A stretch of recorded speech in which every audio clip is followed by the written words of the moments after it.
Car అదుపు తప్పి పంట కాలువలోకి దూసుకుపోయిన ఘటన కోనసీమ జిల్లా పి గన్నవరంలో చోటు చేసుకుంది. ఊడిముడి చింతావారిపేట వద్ద అదుపు తప్పిన షిఫ్ట్ కారు పంట కాలువలోకి దూసుకుపోయింది.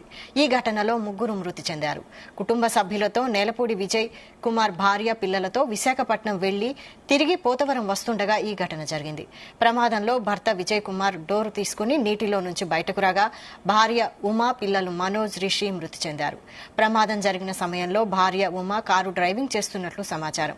ఘటనా స్థలానికి చేరుకున్న పోలీసులు దర్యాప్తు చేపట్టారు. ఘటన సుమారు తెల్లవారుజామున 3 గంటలకు జరిగినట్లు భావిస్తున్నారు.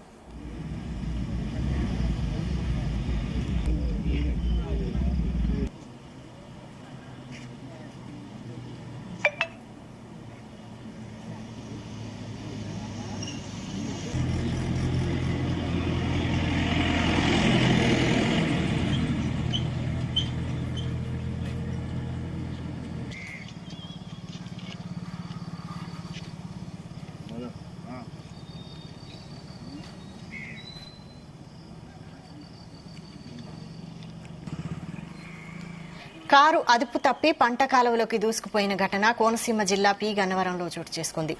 ఊడిముడి చింతావారిపేట వద్ద అదుపు తప్పిన షిఫ్ట్ కారు దూసుకుపోయింది. ఈ ఘటనలో ముగ్గురు మృతి చెందారు. కుటుంబ సభ్యులతో నేలపూడి విజయ్ కుమార్ భార్య పిల్లలతో విశాఖపట్నం వెళ్లి తిరిగి పోతవరం వస్తుండగా ఈ ఘటన జరిగింది. ప్రమాదంలో భర్త విజయ్ కుమార్ డోరు తీసుకుని నీటిలో నుంచి బయటకు రాగా భార్య ఉమా పిల్లలు మనోజ్ రిషి మృతి చెందారు. ప్రమాదం జరిగిన సమయంలో భార్య ఉమా కారు డ్రైవింగ్ చేస్తున్నట్లు సమాచారం. ఘటనా స్థలానికి చేరుకున్న పోలీసులు దర్యాప్తు చేపట్టారు. ఘటన సుమారు తెల్లవారుజామున 3 గంటలకు జరిగినట్లు భావిస్తున్నారు.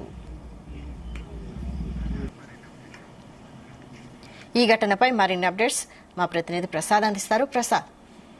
వైశాలి, అత్యంత ఘోర దుర్ఘటన, విషాదకర ఘటన చోటు చేసుకుంది. ఈ ఒక 5-6 కిలోమీటర్లు ముందుకు వెళ్తే గ్రామానికి చేరుకునేవారు పోతవరం గ్రామం.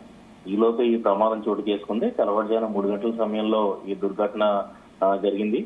ఏదైతే ఫ్యామిలీ టూర్ కోసం అంటే వరుసగా శనివారం గారు సెలవులు రావడం, అదేవిధంగా విశాఖలో ఆనందంగా గడిపేందుకు కుటుంబంతో వెళ్లిన ఈ విజయ్ కుమార్ తిరిగి వస్తున్న సమయంలో ఈ ఘటన చోటు చేసుకుంది.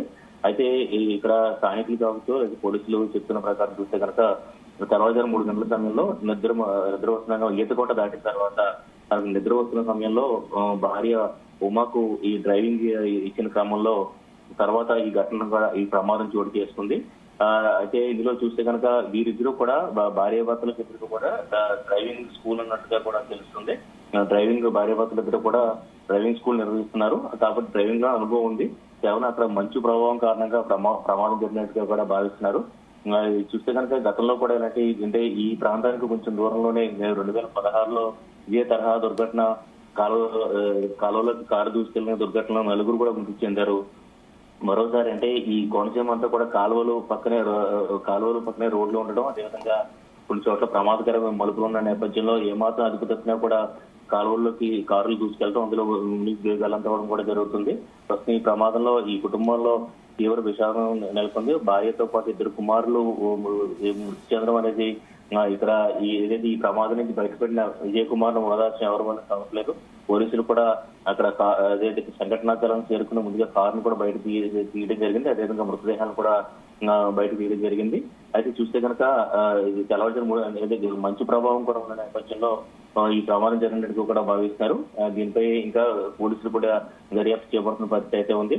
అయితే ఏదైతే ఈ తెల్లవారుజామున ఒకవేళ నిద్రమత్తులో ఉన్నప్పుడు అర్ధరాత్రి ప్రయాణాలు కుటుంబ సభ్యులతో కలిసి అర్ధరాత్రి సమయంలో ప్రయాణించడం అనేది కూడా సేఫ్ కాదని చెప్పి ముందు నుంచి కూడా చెప్తున్న నేపథ్యంలో ఇలాంటి ప్రయాణాలు చేయకపోవడం మంచి కాదని చెప్పి కూడా ఈ ఘటన నేపథ్యంలో ప్రజలు కూడా చర్చించుకున్న పరిస్థితి అయితే ఉంది.